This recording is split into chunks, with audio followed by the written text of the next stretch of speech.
Namazda saf düzeninde ölçü ayaktır. Biri o ayak olan ölçüyü sağladıktan sonra, mesela boyu çok uzundur, o ayak ölçüsünü sağladı ama secde ederken İmam Efendi'yi geçti, bir problem yoktur. Çünkü ölçü secde mahalli değildir, ölçü ayaktır. Onun da detaylarına gireceğim şimdi. İmam namaz kıldırırken cemaatin önünde olmak zorundadır. Eğer aynı hizada olurlarsa imamla cemaat, o namaz geçerli olmayacaktır. Şimdi biraz örnekleyelim. Namazımızda bir imam var, bir de erkek cemaat var. Acaba o erkek imamın neresinde durması lazım? Şöyle arkadan hiza alacak, hafif de sağında duracaktır. Abdullah bin Abbas Efendimiz anlatıyor. Diyor ki ben çocuktum diyor. Efendimiz Aleyhisselatü Vesselam namaz kılardı diyor. Çok enteresan. Efendimiz Aleyhisselatü Vesselam çocuğa bile imamlık yapıyor yani. Ne kadar hassas bir mesele. Ben çocuktum, Efendimiz Aleyhisselatü Vesselam namaz kılardı. Ben de sol tarafında dururdum. Efendimiz Aleyhisselatü Vesselam beni sağına çekerdi diyor. Peki eğer bir imam varsa, cemaat olarak da kendi hanımı, yani bir hanım varsa o da mı biraz hafif sağda duracak? Hayır. O bu sefer tam arkasını hizalayacak. Ama namaz kılacakları yer darsa biraz nasıl yapacak? Namaz kılacakları yer darsa eğer hafif sağa ve ayak mesafesine uyacak şekilde biraz daha yakına gelebilir. Peki bir imam efendi var ve cemaat 2 kişiden fazla. Saf düzeni nasıl olacak? İmam efendi önde durur, arkasına geçecek birinci kişi tam arkasına geçer, ikinci kişi sağına, üçüncü kişi soluna, dördüncü kişi sağına, beşinci kişi soluna diyerekten devam eder. Bir de biliyorsunuz imamın arkalarında namazı kılmak ne kadar yakınsa o kadar daha faziletlidir. Bu birbirimizi çiğneyelim, yıpratalım demek değildir. Asla onlara yeltenmeden, tevessül etmeden yapmak lazımdır. Bir de İmam Efendi'nin arkasında birinci safta mümkün olduğu kadar namaz kıldırmaya ehil olan kişilerin olması lazımdır. Ola ki İmam Efendi namazı kıldıramayacak bir duruma düşerse hemen birinci saftan bir kişi namazı kıldırabilmek için o vazifeyi deruhte etmesi icap edecektir. Namaz saflarında hem birbirine yakın durmak hem de ön safların faziletini anlamak önemlidir. Ama lütfen birbirimizi ezerek, çiğneyerek olmaması lazımdır. Orası hele hele cuma namazlarında çok yaşandığı için söylüyorum. Yani bu haftanın en kıymetli günü, duanın en saklandığı cumanın bir vaktidir.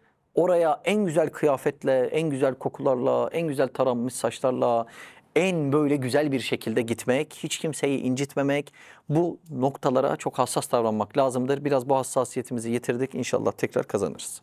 Evet, alt başlık. Muhazetün Nisa. Şimdi saf düzeni yapılırken İmam Efendi önde, arkasında erkekler, onun arkasında çocuklar, onun arkasında da hanımlar durur. Eğer bir hanım erkeklerin içinde olduğu safta olursa ne olur? O hanım 3 kişinin namazını bozar. Yanındakinin namazını bozar, öbürü yanındakinin namazını bozar ve arkasındakinin namazını bozar. O yüzden kadınlarla erkekler aynı safta namaz kılmazlar. Peki az önce 3 kişinin namazını bozduğu durumda kadının namazı bozulur mu? Hayır, kadının namazı bozulmaz.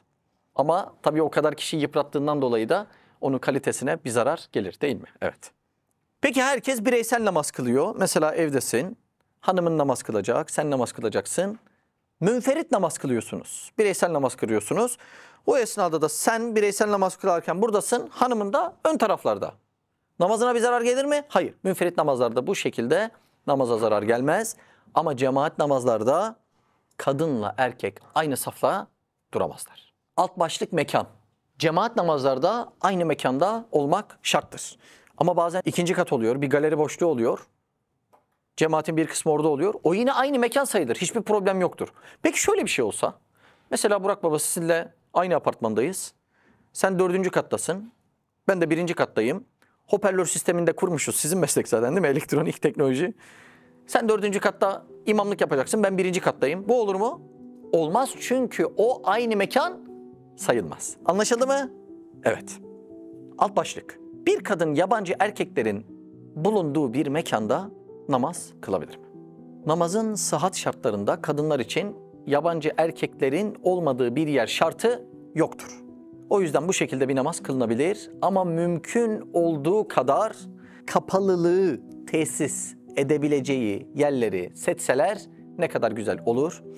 Bu durumda vazife sadece hanımefendilere mi düşüyor? Hayır. O koca koca yerler yapanlara var ya, onlara da düşüyor. Şimdi yani bazen çok güzel yerlere gidiyoruz ve artık şey yapıyoruz, sinirleniyoruz yani. Bunu da böyle şeye taşımak istemiyorum. Hani bu linç etmek falan, onlar güzel şeyler değil ama biraz da sağduyulu olmak gerekiyor. Dev gibi yer yapıyorsun, kuş kafesi gibi yer yapmışsın. Namaz kılınacak yere, kokusu orada, rutubet orada, bilmem ne orada. Üst kata bir çıkıyorsun, lokantaya bakıyorsun. Aman yarabbim, bu ne güzel lokanta. Yani ben diyorum herhalde bunun kalbi de bu kadar kalmış yani. Kalbinde Allah'ın yeri öyle olunca herhalde oraya da o kadar mı kıymet veriyor, o kadar mı yer veriyor diye. Yani ne kadar üzücü. Hele o alışveriş merkezlerinde en dandik dükkan bile inanılmaz kalitelidir herhalde.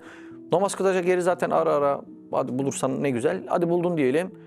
Rutubet kokusu orada, başka koku orada, halı perişan olmuş. Yani bir tane peçete. Ya bir peçete ne kadar para olabilir ya? Paranın harcanacağı en güzel şey İslam için yapılacak şeylerdir. Yani sen o seramiğin birini kaliteli yapacağına oraya en güzel peçeteyi koy. Ya biraz iştahlandır yani insanları. Öyle değil mi? İnsanlar senin mekanına gelecekken alışveriş olur, yemek olur, başka bir şey olur. Desinler ki ya suyunda sıcak bile akıyor. Desinler ki yahu peçeteleri bile var. Yani şimdi bunu demek de ne kadar üzücü değil mi yani? Altı üst abdest alacaksın yani bunu. Zaten bir Müslümanın hayatında namaz olmaması ne demek? O ayrı bir konu da. Namaz varsa şöyle bir fıkıh kaidesi var. Onsuz farz olmuyorsa o da farzdır. Yani namaz farz ama abdestsiz namaz olmaz. Demek abdest de farz.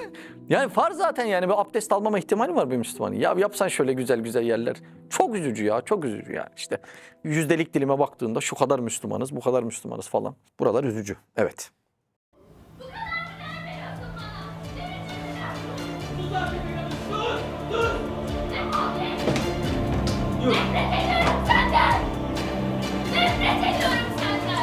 Bir daha yüzümü göremeyeceksin. Defol git.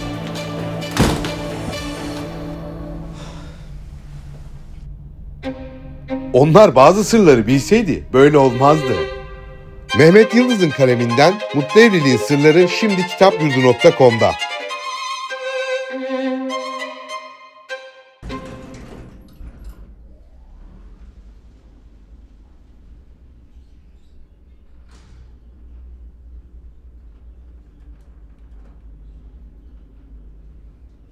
Siz de Hayalhanem'in yurt içi ve yurt dışı projelerine destek olmak için buradaki linke tıklayarak online bağışta bulunabilir veya aşağıdaki iletişim numaralarından bizlere ulaşabilirsiniz.